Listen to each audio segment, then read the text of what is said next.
তামাকের এই বিস্তর ক্ষেতের চিত্র উত্তরের জেলা লালমনিরহাটের। আদিতমারি, কালীগঞ্জ ও সদর উপজেলায় তামাকের আবাদ বাড়ায় কমে গেছে অন্য ফসলের চাষ। ফসলের বাজারজাত সমস্যা, ন্যায্য মূল্য না পাওয়া এবং কৃষি বিভাগের উদাসীনতার কারণে দিন দিন বাড়ছে তামাক চাষ। শুধুমাত্র অর্থনৈতিক লাভের আশায় স্বাস্থ্যের জন্য ঝুঁকি জেনেও মতিহার ও ভার্জিনিয়া জাতের তামাক চাষ করছেন কৃষকরা। কৃষকরা বলছেন, ধান, গম ও অন্য ফসল চাষে লোকসানের কারণে তামাক চাষে ঝুঁকছেন তারা। ধানে অনেক খাটনি এবং অনেক টাকা লাগে।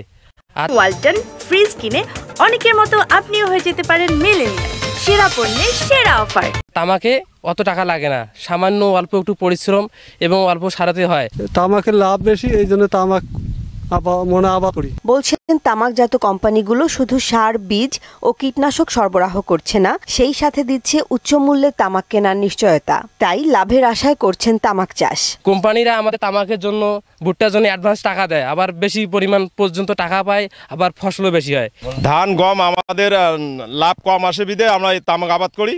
তামাকের প্রচুর রেট। কৃষি বিভাগের হিসেব মতে জেলায় চলতি অর্থ বছরে ৯,৮৬৫ হেক্টর জমিতে তামাকের চাষ হয়েছে, যা গেল বছরের তুলনায় ৩,০২০ হেক্টর বেশি। যে সকল এলাকায় তামাক আবাদ বৃদ্ধি পেয়েছে, আমরা সে সকল কৃষকদেরকে নিয়ে বিভিন্ন উঠান বৈঠকের মাধ্যমে তাদেরকে উদ্বুদ্ধ করার প্রচেষ্টা করছি, যাতে তাদের এই স্বাস্থ্য ঝুঁকি এবং বাজারের মূল্য প্রাপ্তির এই যে সাংঘর্ষিক বিষয়টি রয়েছে, এই সম্পর্কে তাদের সচেতনতা তৈরি করছি যে অন্য ফসলেও উচ্চ মূল্য পাওয়া সম্ভব যদি সেটা সঠিক সময় সঠিক ব্যবস্থাপনায় চাষ করা যায়। ক্ষতিকর এই ফসলটি চাষে নিরুৎসাহিত করতে অন্য ফসল চাষে প্রণোদনা বাড়ানো সহ বাজারজাতের ব্যবস্থা গ্রহণের দাবি চাষিদের।